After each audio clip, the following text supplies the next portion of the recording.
Gold prices remain elevated. Recall on Friday we saw that big push higher after the Fed chair spoke at the Jackson Hole Symposium, and there we have remained settling 4 consecutive sessions north of 1800. First time we've seen that since early August, so about a month. The range this week has been about 1823 to 1807. We trade in the midpoint of that range, but again, the key here is that we remain above 1800. Recall, the market became very accustomed to trading in 1800 back in July, and we spent most of the month straddling that. And today we saw yields roughly unchanged. We saw cryptocurrencies higher, and we saw the dollar lower. So a bit of a tug of war as to the variables that push gold around. Clearly gold right now waiting for the next catalyst event.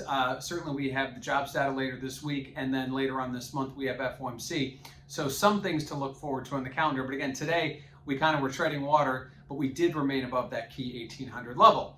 Now, what does that mean for volatility? Well, check out that CVOL index over at cmegroup.com. You'll notice that volatility remains kind of flat. We've seen it kind of ebb and flow here over the last several weeks, with the big trade occurring in early August down to 1690. But since we've seen that rally back to 1800, volatility has been dipping lower. Today was kind of a flat day. Ultimately, as we continue to kind of hover near this 1800 level until we can break away from it, if we can see a trade way higher, or dare I say way lower at this point, volatility remains pretty stagnant, and that's exactly what we're seeing.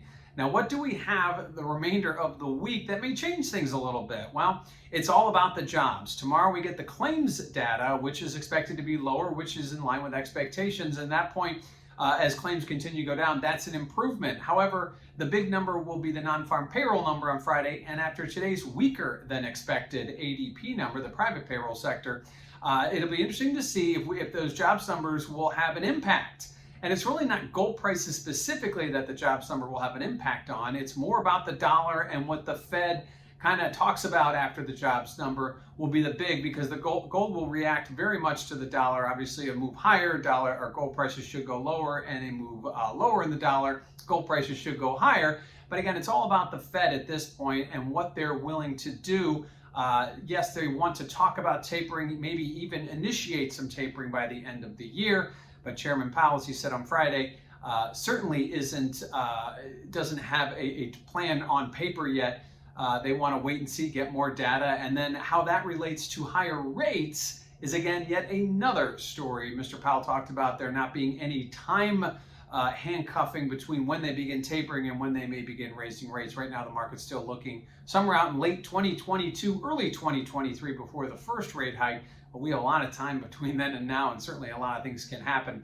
Ultimately, it's going to come down to what happens to those treasury yields. Will they go higher? That could take away from some of the allure, as it has, of gold. Likewise, cryptocurrencies continue to kind of take some of the demand away from gold as well. So a lot of things to be watching here, but clearly the non-farm payroll number will be the highlight of the week. Keep an eye on the dollar, how that trades. That'll give you an indication of where gold might be going. Likewise, keep an eye on those cryptocurrencies and those treasuries. So heading midweek here, we continue to trade above 1800, 4 consecutive sessions for the first time in a month above and settling for gold.